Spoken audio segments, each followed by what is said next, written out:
Hello everyone. Today we are going to talk about compassion, understanding the meaning of compassion, the positive cost and the negative cost of compassion, and even the difference of sympathy, empathy and compassion as well. Too often we underestimate the power of touch, a smile, a kind word, a listening ear, an honest compliment, and the smallest act of caring by another, all of which have the potential of turn a life around. Many think sympathy, empathy, and compassion represent the same meaning, but they are not. Sympathy means you understand what the person is feeling, whereas empathy means you feel what a person feels. Compassion is the willingness to relieve the suffering of another by taking necessary actions. In Latin roots, compassion means to suffer with. Compassion takes empathy one step further because it harbors a desire for all the people, including me and you, to be free from suffering and imbued with a desire to help diminish the subtle cruelty of indifference and inequality. When someone opens up to you, it really shows they trust you. That's our job to honor that and respond with care. Going through difficulties can be terribly isolating and lonely. Many longing for connection and want someone to take interest in their story and understand how they are feeling without judging them. Acknowledging and appreciating is important, and let the person know they are safe to share. The best way to connect with someone is not by talking but by listening. That's why this smallest act of compassion can have the biggest impact in a person's life. To be compassionate is more than simply telling someone that you care. Treat others with love, kindness, and understanding. Compassionate people are aware of feelings and thoughts of not only themselves but those around them, and quick to reach out when they see someone in need of help. It promotes meaningful connections, mend relationships, move forward while fostering emotional intelligence and well-being, improve health and wellness, facilitates problem solving and resilience. And these are the positive effects of compassion in all human interactions and relationships. Has anyone truly listened to you as you share a problem without trying to fix your problem? Wasn't relating it back to their own life or emotions? Listen without judgment. This simple act of listening with your full presence can be one of the most compassionate acts you can offer an ear to hear. Unfortunately, this has become increasingly rare as technology and our busy lives may pull our attention away from each other. Many people struggle with vulnerability because they have burnt before and don't want to share their struggles for fear that won't receive an empathetic response. The compassion is the greatest form of love humans have to offer to another human being, since the purpose of human life is to show care and serve for each other. Some are born compassionate people and some develop their compassion by being and having sympathetic and empathetic qualities. The qualities of compassion are patience and wisdom, kindness and perseverance, warmth and resolve. This is 4-step process. First one is the awareness of suffering. Second is the sympathetic concern related to being emotionally moved by suffering. Third one is wish to see the relief of that suffering. Fourth one is the responsiveness or readiness to help relieve that suffering. Being compassionate has its dark side as well. Let's talk about it after talking about what is self-compassion and why it's important and what are the qualities of a self-compassionate person. It says, if you want others to be happy, practice compassion. If you want to be happy, practice compassion. Self-compassion depends on honest, direct contact with our own vulnerability. When we are mindful of our struggles and respond to ourselves with compassion, kindness, and support in times of difficulty, things start to change. We don't be able to notice other people's sufferings unless we are in the present moment. Mindfulness makes us connecting with human mind to help people address feelings of insecurity and unworthiness. Our own self-compassion and self-love is needed. Individuals who are more self-compassionate tend to have greater happiness, life satisfaction, motivation, better relationships, and better mental and physical health. Self-compassion rewires our brain for resilience, which helps to cope with stressful life events such as divorce, health crises, academic failures, and even combat trauma. Compassionate mindfulness, recognizing that everyone makes mistakes and feels pain, and they just don't beat themselves up when they fail. They don't like to be the cause of pain to another and don't necessarily hold grudges. That's why self-compassionate person is most often compassionate to others and have abide the characteristics to their lifestyle and gifted to recognized when others are in trouble or feeling pain without being told and rush to help. They don't waste time with destructive people, places, or situations and believe avoiding them to protect emotional health is not a weakness, it's a wisdom.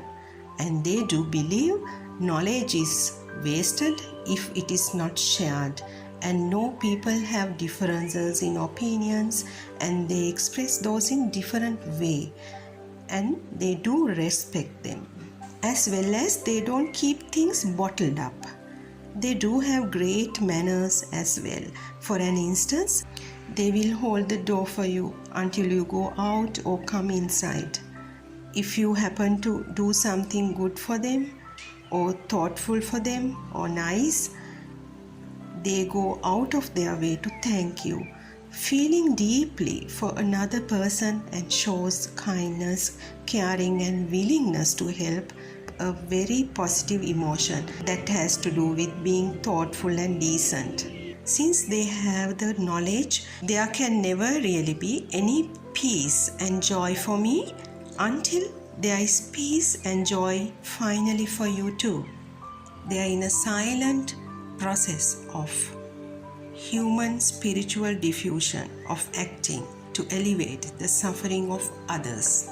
So no wonder they attract so many genuine, honest, trustworthy love, great listening qualities, radiating with positive energy, and do not harbor ill feelings towards anyone, but bringing out the best in nearly everyone they interact with. By being precisely in tune and focused with their inner emotions, they are able to provide sound advice and help maintain happy, balanced life, doing what they love. And isn't that the point of our life should be? So let's talk about the dark side of compassion. One dark side is toxic empathy or compassion. That means when you don't just mirror other people's feelings, you absorb them to your life. This drains out the person. If the person is too compassionate or empathetic, and gives no time to take care of their own. Human brain is wired with mirror neurons that connect us to the emotions of another. That's what gives us the ability of empathy. Differences of function lead to feel no empathy, less empathy, or extreme level of empathy or compassion towards others. That's why we see so much of toxic people in the society with no compassion or empathy towards another, loves to see tears or suffering of another, and most of them wish is to make situations and see the downfall or suffering. Empathetic and compassionate people tend to get cheated very easily as well by toxic people because of their sensitive emotional qualities and good heart. Since most often they are high in emotional intelligence, they bloom than ever in exceptional manner after bad periods and experiences. Certain people only seek you out to complain about their problems or failures and not allowing you an equal opportunity to share your emotions. One-sided relationships are getting one-sided met. So setting boundaries upfront is important, especially to protect yourself by not allowing other people's problems, pains too deeply trample your inner peace, since we can wind up exhausted and drained out. Many ordinary people and health service professionals, workers are likely to suffer and struggle with this empathy distress. Another side is stressful traumatic information overload. Through news and social media, feel sorry and helpless to see deaths by the pandemic and nature disasters, violences, etc. The other dark side is compassion fatigue. Empathy and compassion are generally at the forefront of human service careers since they expose too much trauma. Compassion fatigue or vicarious trauma is a relation to the ongoing demands of being compassionate in helping those who are suffering. Listening or hearing about stories of people experiencing much hardships, helping others with their needs and wants, and this is the negative cost of caring. Every day in the caregiving role, mentally and physically, they empty out in order to be present those in their care. It keeps building slowly to a point where they burn out, start not to care about themselves or others in their life. Many begin to feel overwhelmed, isolating, depression, anger, fighting with loved ones, poor work-life balance, sleeping troubles, overeating or skipping meals, headaches, anxiety, no career fulfillment as well. For delivering our best to others, our own mental and physical well-being is a must. Watching funny movies, cartoons or animations made for kids, it's nothing to be ashamed of. It helps with our mental and physical health. Keeping a journal is also healthy, as well as healthy social relationships out of work is also a must. Hobbies, nature-related activities, relaxing in a hot bath, meditation, enough sleep. Overall, practicing good health care and quality of life is needed. Simply taking very best care of yourself, including setting limits for the things beyond your control zone and understanding that suffering and pain are part of the collective human experience and that we always don't have control over them. Focusing on areas you have control over, including thoughts, feelings and actions, rather than having unrealistic expectations about changing things or people. Seeking professional help is needed for anyone who feels of suffering from compassion fatigue. It's important to note that empathetic and compassionate people are two humans and not perfect. They do have bad days too, and it's hard to be compassionate with others on such occasions. Whoever is empathetic and compassionate has emotional intelligence as well. They go hand in hand.